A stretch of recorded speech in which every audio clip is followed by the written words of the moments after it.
up and get your joy up. Embrace this brand new day. Let light and love fill you up. Get your morning cup of Jubilee. So much goodness waiting, so much overflow. All this anticipation. Morning cup of Jubilee. Faith, love, and joy, the equation. Feeding your soul, you're amazing. Daily you're celebrating. Morning cup of Jubilee.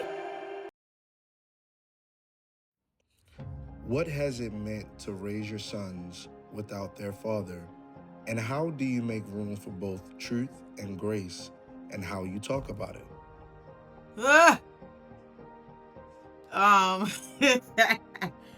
What a challenge. And it's been challenging, but it's also been a beautiful experience. I think motherhood is one of the most challenging things that you could ever do.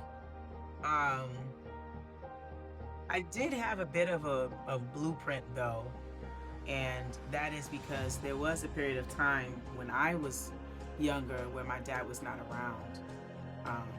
Of course, this is 30 plus years ago. He and my bonus mom are pastoring. It's all good stuff, right? But there was a period of time where he was not around, and my mother, the beautiful, courageous woman that she is, strong woman that she is, never said a negative word about my dad in his absence.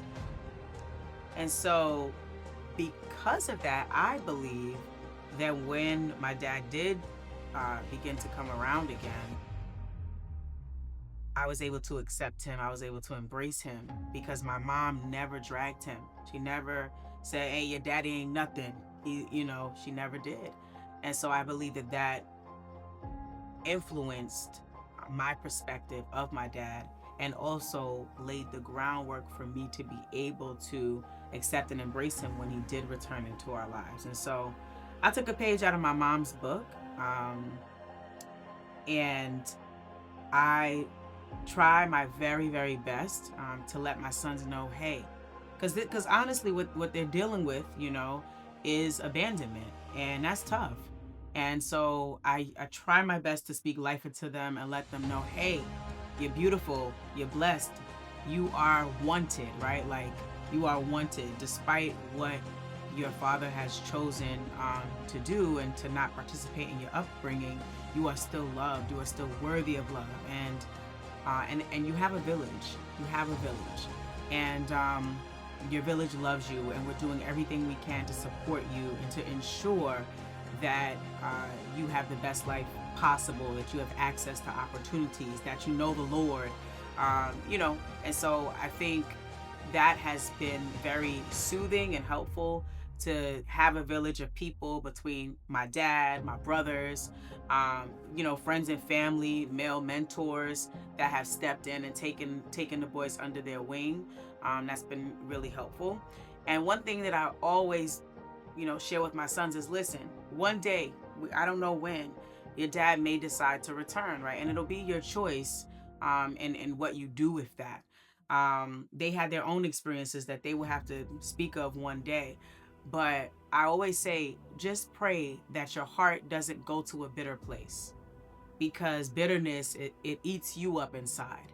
Rage and anger and all of those things, it eats you up inside. So try your best to hold a space where you can forgive if and when the moment calls for it, and that's really all I say. I know what it feels like to not have my dad around for a portion of my life, but I think it's a little different for them because they are young men.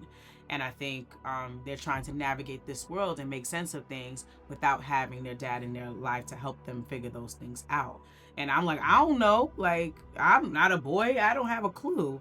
And so again, back to that village of people that are supportive and helping them to make sense of what it means to come into manhood. So I think that's it. I took a page out of mommy's book to not disparage my ex-husband despite his choices, to ask my sons to hold, a space in their heart where they can forgive should the moment present itself, and to rely and lean upon Jesus and upon my family, my friends, my village to help me make it through, because it is challenging, and I do not plan on giving up. I do not plan on quitting. because those are my babies and I love them.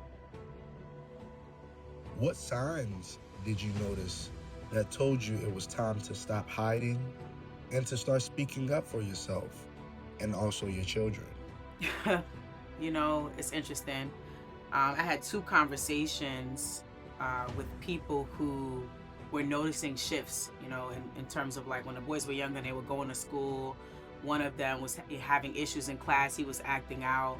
And I hadn't said anything to them about anything because I was trying to just wear the mask and keep that perfect thing going, and everything was crumbling.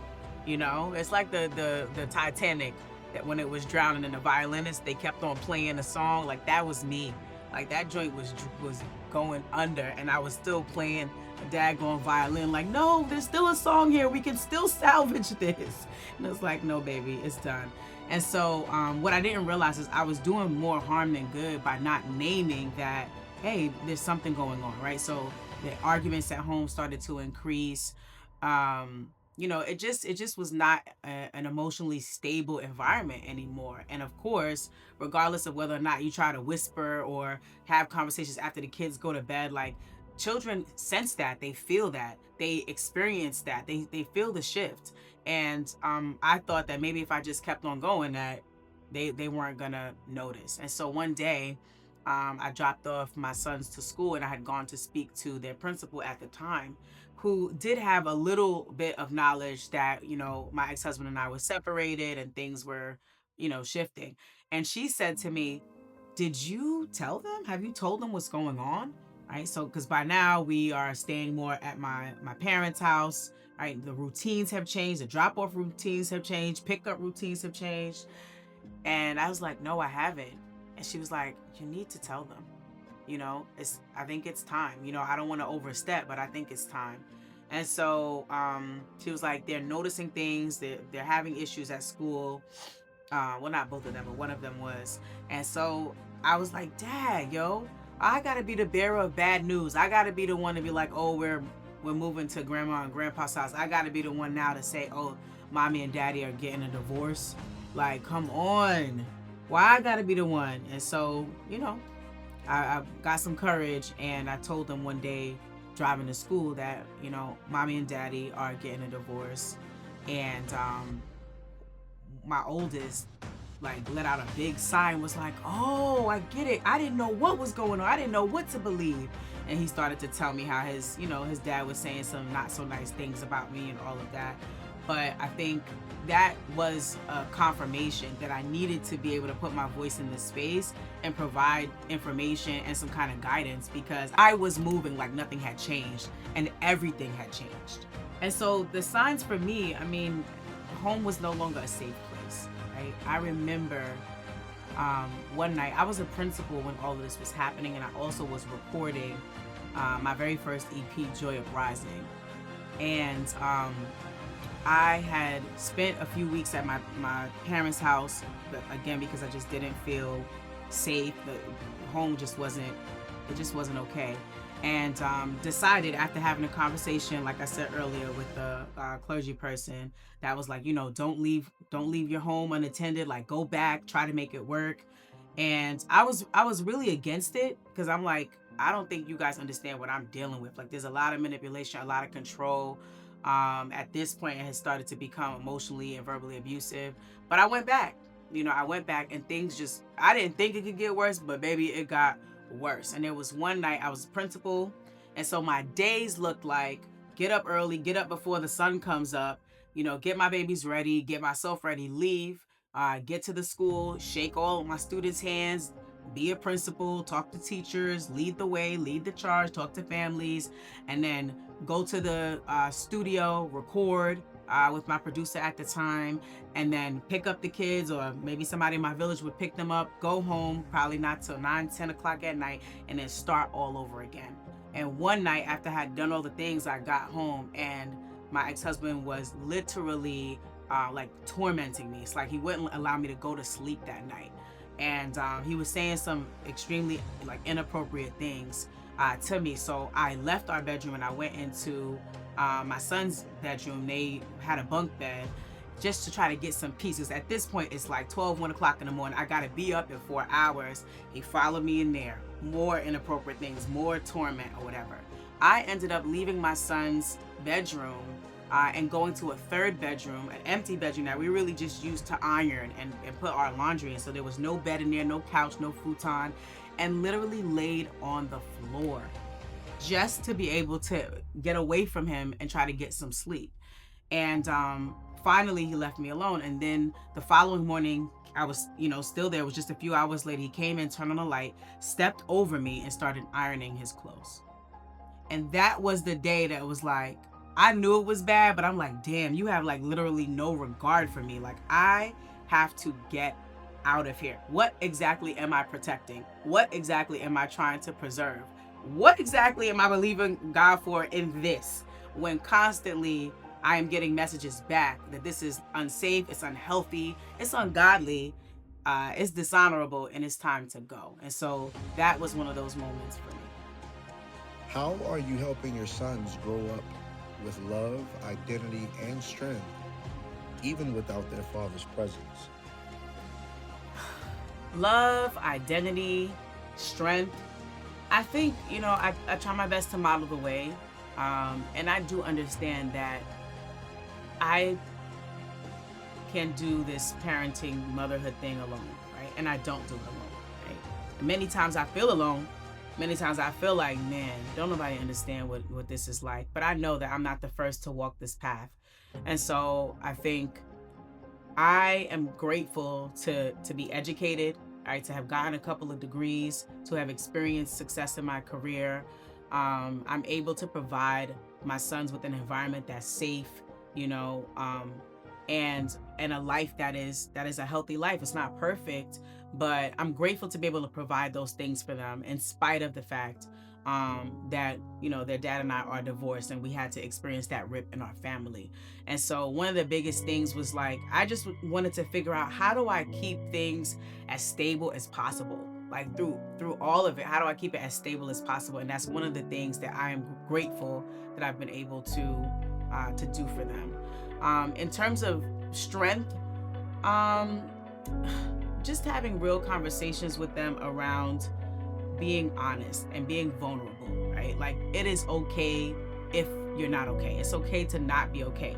And to let them know that as boys, right, you can still be expressive, right? You don't have to stuff your emotions.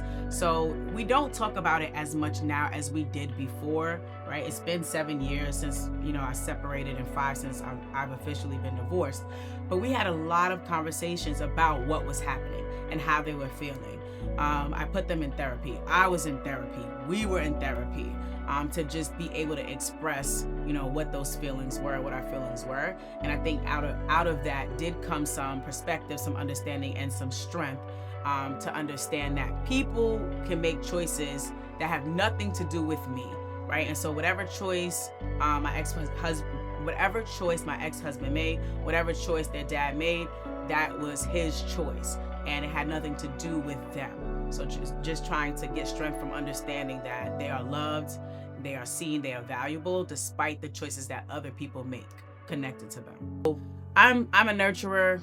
I give hugs, I give kisses, we tell jokes, we spend time together, we go to church together, we have family time together around the table. I'm big on that. We're gonna read a scripture, we're gonna say a prayer, we're gonna talk about our week, what's happening in your life. And of course, teenagers, they share some and they keep some. I know that they're not always going to divulge every bit of their lives to me. But the point is that, love is the foundation of our family, even through the transition of our divorce. And that's going to continue to be the foundation. We stay connected. We talk to one another. If we get into a disagreement, we have a heated discussion or argument, we talk it out. We apologize. I apologize when I do something that's wrong or I feel was too harsh, and they do the same as well. And so that love, that bond, that foundation is very much still there, and it's not going anywhere. In terms of identity, I think there are multiple factors that feed into identity. It's their relationship with Christ. I really encourage them, hey, you guys get your own relationship with Christ. Know who God is for yourself. One of these days, you're going to be out here having to make decisions about your own life, where you're going to live, where you're going to work, what you're going to buy, not buy, where you're going to move to, who you're going to marry, when you're going to have children. Like one day you'll have to make those decisions, and you need to be strong in your identity so that you are aligning your decisions with who you are, where you are, and where you're going. And then in terms of strength, I think we've been through a lot. Like when I look back at the pictures, I was going through my phone the other day. I went all the way back, as far as 2010. Like all of the things that we've experienced, we've done it together. That includes the separation. That includes when living at home became unstable. That includes the move to my parents. That includes, the separation, the divorce. That includes having to sell our house and moving with my parents. That includes me getting an apartment after that, relocating to Maryland. Like we've done it together. And I think because of that, we are strong together because it's been me and my sons. We've experienced it all together. And they have seen my worst days, they have seen my best days. And so that is where the strength comes from.